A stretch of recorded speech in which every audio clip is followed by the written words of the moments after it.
And that's how live we are tonight. We have dared to do what Premier has never done, a talk show host overseas.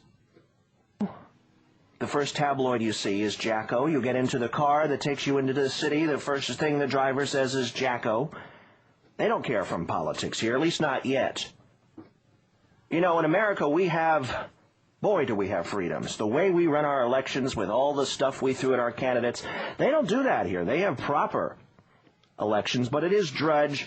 We are live on this Sunday night. Same phone number, same everything. You don't have to call over the pond. We're not going to make you pay for that phone call, times being what they are and all. And I see the old gray lady, the New York Times, has made the stock market the lead story. A complaint was filed, and I read it, and I said, you know what? This thing stinks. This is a fit-up, as the Brits say. Michael Jackson is being charged with all sorts of very aggressive charges where he could spend the rest of his adult life in prison. They have announced at the California level he will spend it in the prison where Charlie Manson resides. That's how serious crimes they've accused him of. But you know what? The case has been falling apart week by week by week, and now we even get the harem of women who have been leading the charges, the Nancy Grace, the gamey Nancy Grace, and Diane Dimond now has come around, and you say, you know what?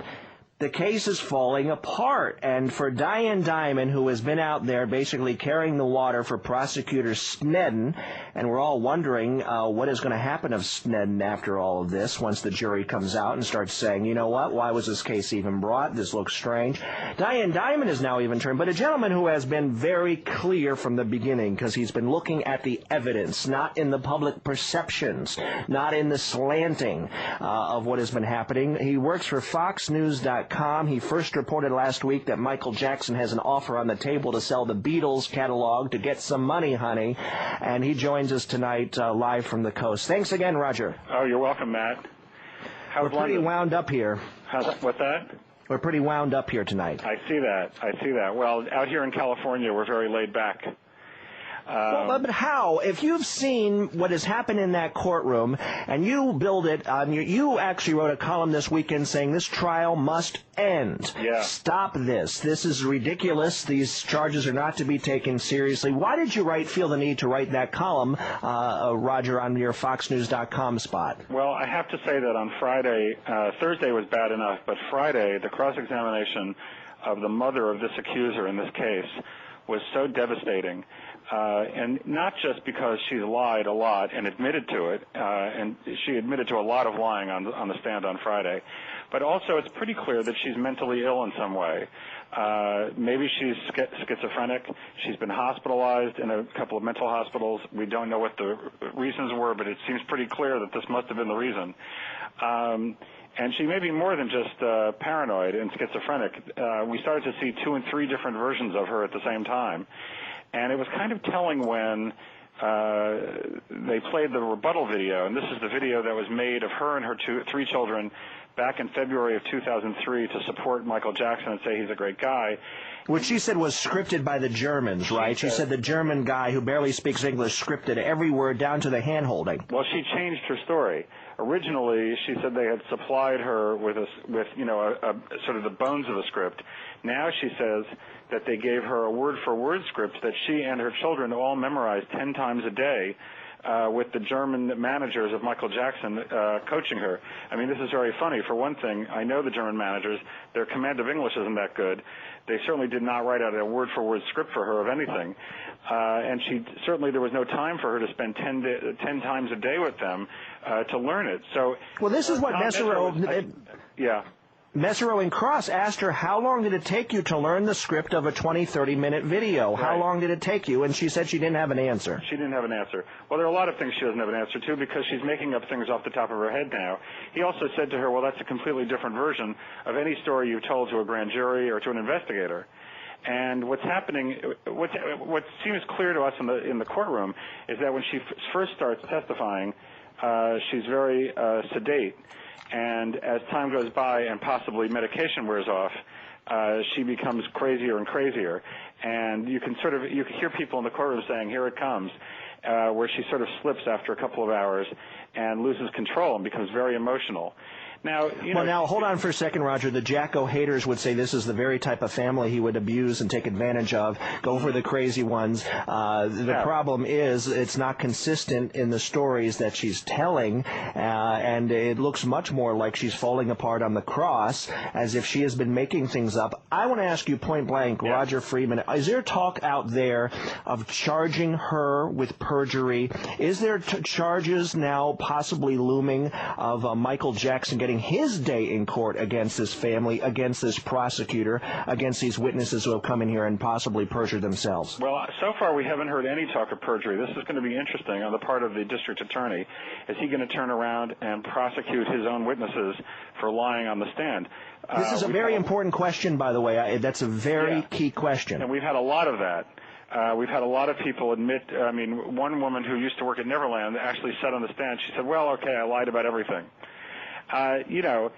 We have not heard. There's no consequence now in the California judicial system if you get caught lying or perjuring yourself in proceedings. There's no consequence whatsoever? Well, of course there is.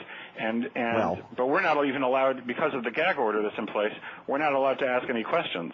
This is a very peculiar case. I've never worked on And of course, the media being what it is, nobody dared ask Snedden before that, are you prepared to charge the family if they're lying? Right. Even before the proceedings. Because anyone looking over these papers when they were filed, it was very suspicious from the get-go. But it's certainly, the minute the gag order is lifted, which the case, presumably, when the case will be over, that will probably be the first question that's asked.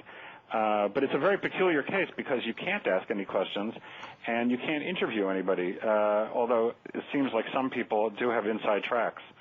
Roger, you have taken some heat out there. I've been on the receiving end of some of your emails. You've been out there questioning this case from the beginning when it wasn't popular to question it.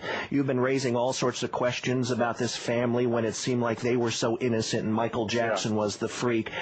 Do you feel a little vindication now as we get towards this finish line? Lord help us if Snedden finally wraps up his case before there's no case at all left to be wrapped up. I do, because I feel that about a year and a half ago I was told the entire story by people who really knew it, and I have to say that I've not been surprised once.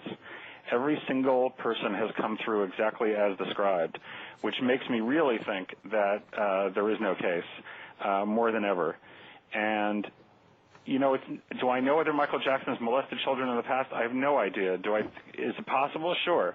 But in this particular case, with this particular family, I feel that a real mistake was made.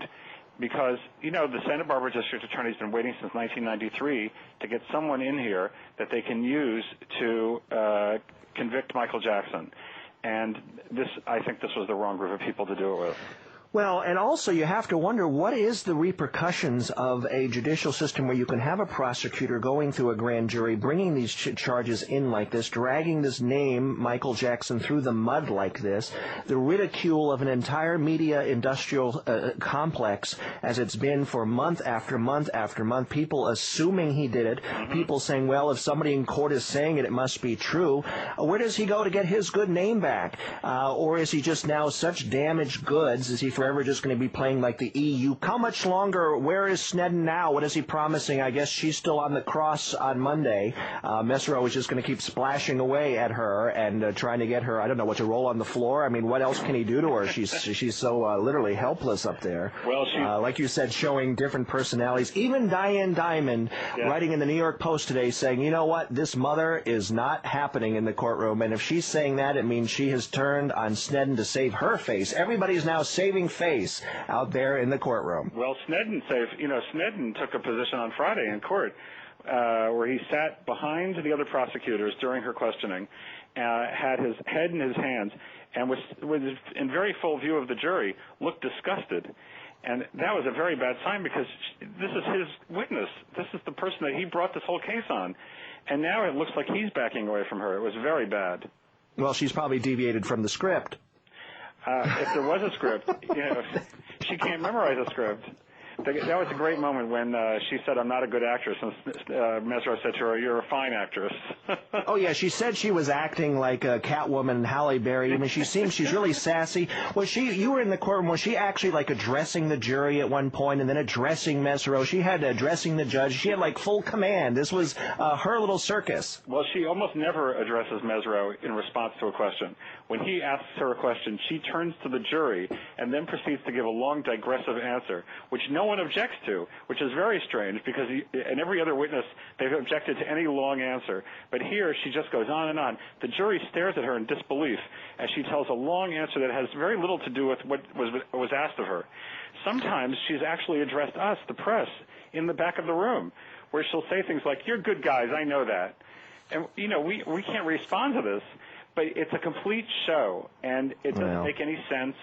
It's not, we laugh about it, but, this is a question. No, it's scary because they're very serious charges, and there's nothing worse in this country than being accused of molesting young boys. And what they have done here is very serious, Roger. And I think Sned knew the case was weak going into it. I swear I think he did. And I hope the jury gives them hell on that verdict day, and they come out there and saying, why was this case brought? Roger Friedman will be one of the good guys on that day. We've got to cut. We're in time break, but I do appreciate you coming in. Matt, thank you. We'll continue to link over at the Drudge Report because you were there ahead of the pack. They're all following you now. Diane Diamond's racing around the corner trying to catch up and all her others. Thanks again, Roger Friedman. Thank you. There he goes. Time to end the Jacko trial, he writes. Well, you heard that here a year ago. It's Drudge. It could happen to any of us, and if you got a prosecutor out there who wants you and wants you bad, prosecutorial abuse right now should be a major issue. I even think if they were really smart, I would think the White House would get involved in this case. And you can laugh at me, but it's been so egregious, the missteps, the false claims, the perjuries out there. It is a court gone crazy. And I'm very concerned that this is going to continue. Clinton started it, yeah. You can go and say anything in court. I give you permission now to perjure yourself and lie and point fingers and mock, and there's no consequence at all. Why not? Have a circus of it. If they're going to do that to us, if they're going to do that to citizens of this country, we should do it back at them. That is what's at stake here, and I don't know why other people are not jumping all over this. The integrity of the court system is at stake with this. What is going to be done to those who have perjured themselves in this case? What is going to be done out there, California? Wake up. I mean, it's horrifying to think what is going to happen to our judicial system if you can go in there and lie and point fingers and saying all these terrible things, and it didn't happen. And you're joking and you're laughing and you're plotting and you're shopping and getting your legs waxed.